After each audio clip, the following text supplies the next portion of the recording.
وحده لا شريك له، وأشهد أن سيدنا وحبيبنا ومولانا محمدا عبده ورسوله. أما بعد، فأعوذ بالله من الشيطان الرجيم. بسم الله الرحمن الرحيم. شهر رمضان الذي أنزل فيه القرآن هدى للناس وبينات من الهدى والفرقان، فمن شهد منكم الشهر فليصم، إلى آخر الآية.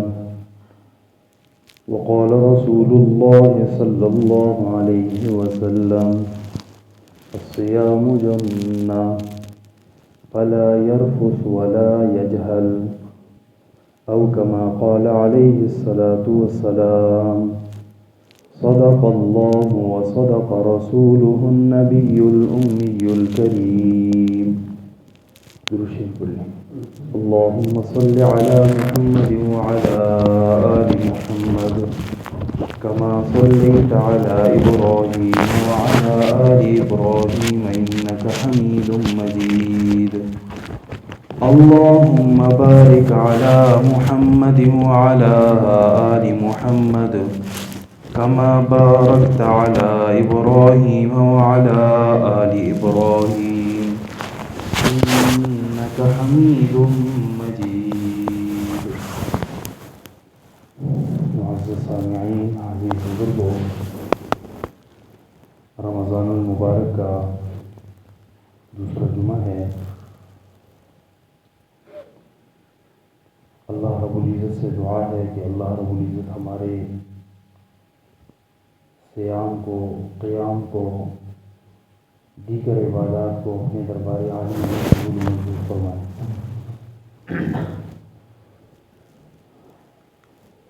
رمضان المبارک شہر اللہ کہلاتا ہے، اللہ کا مہینہ کہلاتا ہے۔ اس وجہ سے کہ اس مہینے کو جو شرف و عزت ملی قرآن مجید کی وجہ سے ملی۔ پھر لیلۃ القدر میں جو اتنی زیادہ فضیلت وارد ہے، وہ بھی اس کلام کے بدولت ہے۔ پھر بھی اگر لوگ قرآن کریم سے اعراض بھی کریں، قرآن کریم کو نہ تو سیکھیں، نہ سمجھیں، نہ اپنی زندگی قرآن و سنت کے مطابق ڈالیں، تو یہ بہت بڑی نقصان دہ بات ہے۔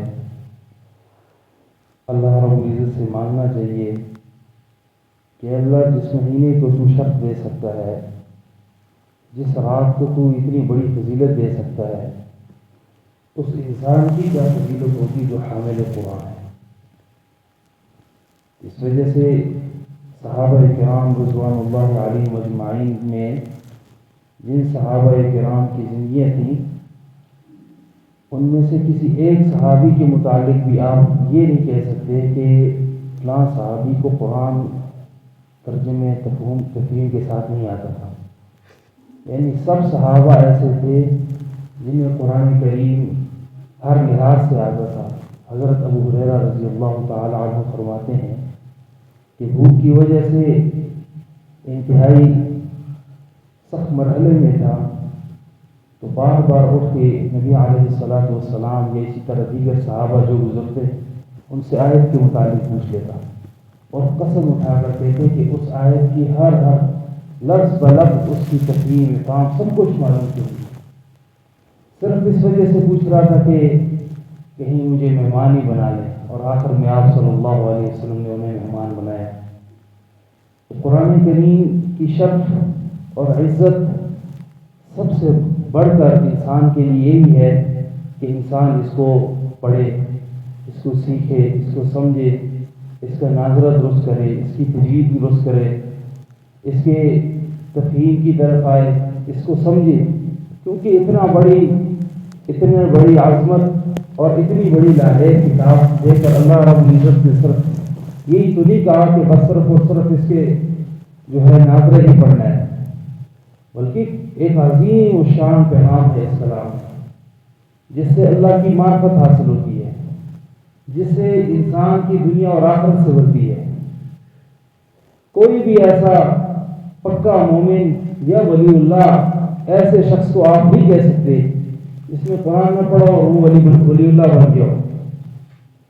قرآن پڑھنے ہی سے ولی اللہ بنے گا، قرآن پڑھنے ہی سے اس کے اندر وہ کیفیت پیدا ہوگی کہ جو کیفیت صحابہ کرام رضوان اللہ علیہم اجمعین کے زندگیوں میں پھر ہمارے لیے ظاہر ہوئے۔ اور یہ تب ہی ممکن ہے کہ ہر شخص اس کی انفرادی اجتماعی کوشش کرے کہ میں نے اللہ کا کلام سیکھنا ہے۔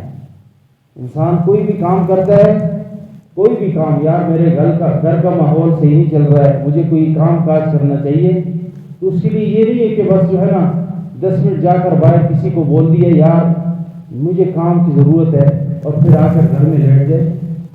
کام کی ضرورت والے شخص وہ اپنی دن رات ایک کرتا ہے، وہ کسی کو یہ نہیں دیکھتا کہ یار یہ جو ہے مجھے کام دے سکتا ہے یا یہ کام نہیں دے سکتا، وہ ہر بندے کے ساتھ اپنی بات کرتا ہے، یار مجھے کام کی ضرورت ہے، حالات ٹھیک نہیں ہے۔ اسی طرح جو قرآن کریم کو سیکھنے والا شخص ہوتا ہے اس کی بھی بے چینی اسی طرح ہوتی ہے کہ اسے پتہ ہے کہ یار میری اتنی زندگی گزر گئی ہے، ابھی تک مجھے نہیں پتہ چلا کہ رب العالمین نے میرے لیے اس کلام میں کیا لکھا ہے، اس کلام میں میرے لیے کیا ایسا بھیجا ہے جس کی اتنی حفاظت، جس کی اتنی شرف، جس کے ایک ایک لمحے کی اتنی بڑی فضیلت، لیکن اس سے میں بالکل بے خبر ہوں۔ اپنی زندگی ایک مسلمان ہونے کے ناطے گزر رہی ہے کہ بس ایک مسلمان ہے، باقی یہ نہیں پتہ اسلام کا کیا معنی ہے، باقی یہ نہیں پتہ ایمان کا کیا معنی ہے، باقی یہ نہیں پتہ عقائد کیا چیز ہوتی ہیں، باقی یہ نہیں پتہ نماز اللہ ہم سے کیوں پڑھوا رہے ہیں، باقی یہ نہیں پتہ کہ دیگر عبادات ہم کیوں کر رہے ہیں۔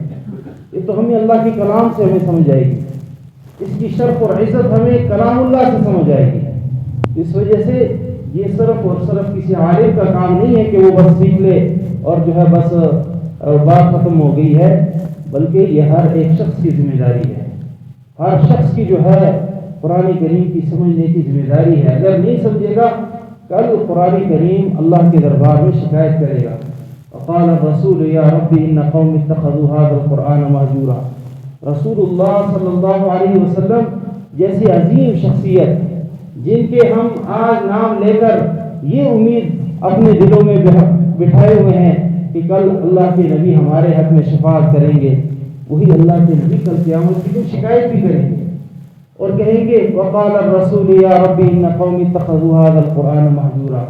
اے میرے اللہ، اے میرے رب، رسول کہے گا کہ اے میرے رب یہ میری وہ قوم تھی جنہوں نے قرآن چھوڑ دیا تھا۔ ایسی شکایت کا مقابلہ ہم کر سکتے ہیں؟ جب نہیں کر سکتے، ہم سب کو معلوم ہے کہ شکایت کرنے والا محمد الرسول اللہ صلی اللہ علیہ وسلم جیسی عظیم شخصیت ہے، تو ہم سب کو تو پھر اپنی توانائیاں اس کے مطابق صرف کرنی چاہیے، کیونکہ جس کے شکایت کرنے والے اتنی عظیم شخصیت ہوں اور پھر قرآن کریم جیسی عظیم کتاب کے متعلق ہوں کہ یار انہوں نے اس عظیم جیسی کتاب کو نہیں پڑھا، اور اللہ کے نبی صلی اللہ علیہ وسلم کی زندگی بھی اسی کے پڑھنے پر لگی۔ نبی علیہ الصلوۃ والسلام مدینہ میں آئے، ابھی بدر کا موقع نہیں ہوا تھا، اس سے پہلے اللہ کے نبی صلی اللہ علیہ وسلم ایک مقام پر لوگوں کو سمجھا رہے تھے، جو ہے قرآن کریم بتا رہے تھے، قرآن کریم سے واضح و نصیحت کر رہے تھے کہ عبداللہ ابن ابی ابن سلول ابھی مسلمان نہیں ہوا تھا، کہنے لگا اس قرآن کی باتوں سے ہماری محفلوں کو گندا نہ کرو، اور نبی علیہ الصلوۃ والسلام کو زبردستی وہاں سے اٹھایا۔ اللہ کے نبی صلی اللہ علیہ وسلم انتہائی مغموم، اور وہاں سے اللہ کے نبی صلی اللہ علیہ وسلم اٹھے اور جانے لگے۔ راستے میں حضرت صاحب رضی اللہ تعالی عنہ ملے اور کہا کہ یہ ملعون اگر اللہ کے کلام کو نہیں سنتا اور اس کی محفل اس سے گندی ہوتی ہے، اے اللہ کے نبی آپ ہماری محفلوں میں آیا کریں، ہمیں یہ قرآن سمجھایا کریں۔ تو اللہ کے نبی صلی اللہ علیہ وسلم نے ایسے سخت مرحلے بھی گزارے ہیں کہ لوگ اللہ کے کلام جیسی عظیم نعمت کو کہتے تھے کہ ہماری مجلس اس سے گندی ہوتی ہے۔ تو آج تو ہم سب پر یہ ذمہ داری ہے کہ ہم اس کلام کو سیکھیں، جس کی وجہ سے اللہ کے نبی صلی اللہ علیہ وسلم کی اتنی سخت اذیت دی گئی۔ آپ کوئی بھی کتاب اٹھائے، کسی کتاب کو اٹھائے، باپ اپنے بیٹے کے سامنے اٹھائے اور ایسا لفظ اگر بیٹا بولے تو انسان سے برداشت ہو سکتا ہے؟ اسی طرح اللہ کے نبی صلی اللہ علیہ وسلم نے ایسے الفاظ جو ہے لوگوں نے آپ صلی اللہ علیہ وسلم کے متعلق کہے، پھر بھی اللہ کے نبی صلی اللہ علیہ وسلم جو ہے وہ اپنے مشن پر قائم رہے، اپنے مشن کو اسی طرح جاری رکھا، لوگوں کو سمجھاتے رہے۔ وقت ایسا بھی آیا کہ 1.25 لاکھ کے قریب صحابہ کرام آئے اور 1.25 لاکھ کے قریب صحابہ کو ایک دین کا ایک بہت بڑا پیغام مل گیا اس قرآن کی وجہ سے۔ پھر اسی قرآن کے نفاذ کو حضرت صدیق اکبر رضی اللہ تعالی عنہ کے دور اور دیگر خلفاء کے دور میں جو ہے نفاذ رہا۔ جب تک اس کا نفاذ رہا اس وقت تک جو ہے کوئی بدامنی نہیں رہی۔ جب اس کے نفاذ میں کمی آتی گئی، یوں جو ہے دن بدن وہ جو ہے بد اخلاقیاں بھی پیدا ہو گئی، دن بدن جو ہے فتنے آزمائشیں بھی پیدا ہو گئی اور طرح طرح کے جو ہے مسائل آنے شروع ہوئے۔ کس وجہ سے؟ کہ اللہ کے کلام کے جو ہے اس کا نفاذ ختم ہو گیا۔ تو ایک تو آج کے جمعے کا خلاصہ یہ ہے کہ قرآن کریم ہم نے سیکھنا ہے۔ آج نہ سیکھیں، لیکن ایک بات جتنے بھی بزرگ ہیں یا جو جوان ہیں، ہر ایک شخص کے لیے یہ بات ہے کہ زندگی کا انسان اپنے اوپر بھی بھروسہ نہیں کر سکتا، دوسرے کے متعلق بھی بھروسہ نہیں کر سکتا کہ یہ زندہ رہ جائے گا۔ اس وجہ سے آج ہی سے کوشش کریں، ہم یہ نہیں کہ پہلے دن ہی ہم نے قرآن کریم اول سے آخر تک پڑھ لینا، بلکہ ایک ایک آیت، دو آیت، جتنا آسان ہو قرآن کریم کے ترجمے اور تفہیم کے ساتھ پڑھیں۔ اس سے انسان کی زندگیوں میں تبدیلی آئے گی۔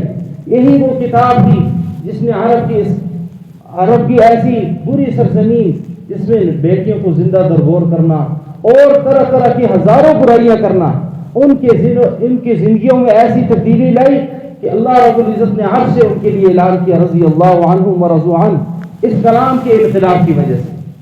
آج اسی انقلاب کو ہم زندہ کریں کہ اپنے دلوں میں اس قرآن کریم کی محنت کو راسخ کریں، اپنے دلوں میں اس چیز کو لائیں۔ اللہ رب العزت کلام اللہ میں فرما رہے ہیں شہر رمضان الذی انزل فیہ القرآن، رمضان کا وہ مہینہ جس میں قرآن کو اتارا گیا، ہدی للناس، اس میں لوگوں کے لیے ہدایت ہے، اس قرآن میں لوگوں کے لیے ہدایت ہے، وبینات من الہدی، اور ہدایت کے روشن روشن دلائل ہیں، والفرقان، اور حق اور باطل کے درمیان فرق کرنے والی یہ کتاب ہے۔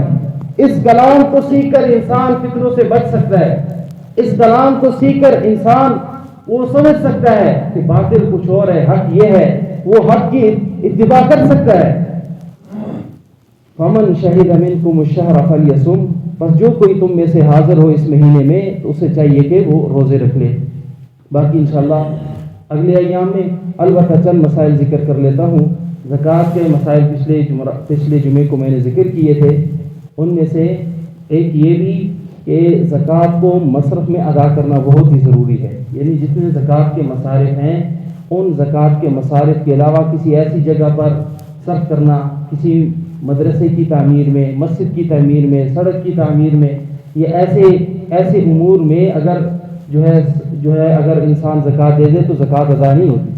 زکوٰۃ تب ادا ہوگی جب آپ اس کے مصارف میں سے کسی مصرف میں خرچ کریں گے، فقیر کو دیں گے، مسکین کو دیں گے، یا اسی طرح یعنی جہاد کے مصارف میں خرچ کریں گے، یا ایک مسافر ہے اپنے وطن میں تو مالدار ہے لیکن یہاں وہ غریب ہے، تو آپ وہ مسافر ہونے کی حیثیت سے اسے اگر آپ دے دیتے ہیں تو زکوٰۃ آپ کی ادا ہو جائے گی۔ تو یہ چند مصارف ہیں، 8 مصارف سورہ توبہ میں اللہ رب العزت نے ذکر کیے ہیں، تو ان مصارف میں کسی مصرف میں دینا ضروری ہے۔ اگر کسی ایسی فلاحی کام میں دے دیا تو آپ کی طرف سے صدقہ تو قبول ہو جائے گا لیکن زکوٰۃ قبول نہیں ہوگی۔ اسی طرح فطرانہ بھی اسی طرح ہے کہ فطرانہ بھی کسی ادارے کو دینا اس حیثیت سے کہ وہ ادارہ جو ہے وہ جو ہے تعمیرات کے کام میں صرف کر لے گا یا اسی طرح دیگر امور میں صرف کر لے گا تو آپ کی نہ تو فطرانہ ادا ہوگا اور نہ اسی طرح زکوٰۃ ادا ہوتی ہے۔ تو سب سے پہلے ذمہ داری یہی ہے کہ اپنے فطرانے کو اس کے مصرف میں ادا کیا جائے غریب فقراء کو، اور سب سے بہترین غریب آپ کا وہ قریبی رشتہ دار ہے جو انتہائی غریب ہے۔ دوسرے نمبر پر پھر جو ہے آپ کا وہ پڑوسی ہے۔ تیسرے نمبر پر آپ کے دیگر جتنے بھی یعنی ارد گرد محلے والے ہیں، پھر اس کے بعد محلے والے میں نہ ہو تو پھر جو ہے دیگر جو ہے مصارف میں دیگر دوسرے شہر والوں میں بھی جو ہے انسان صرف کر سکتا ہے۔ اور ایک آخری گزارش کہ دیکھیں رمضان المبارک کا یہ تقریباً دوسرا عشرہ چل رہا ہے، لیکن ہماری مسجدیں تقریباً ویران ہیں۔ کیوں ویران ہے؟ کہ لوگ جو ہے وہ اپنے کاروبار میں مصروف ہو گئے ہیں، انہوں نے سمجھ لیا بس رمضان المبارک کی برکات ہم نے حاصل کر لی ہیں، اب آخری عشرے میں دیکھیں گے۔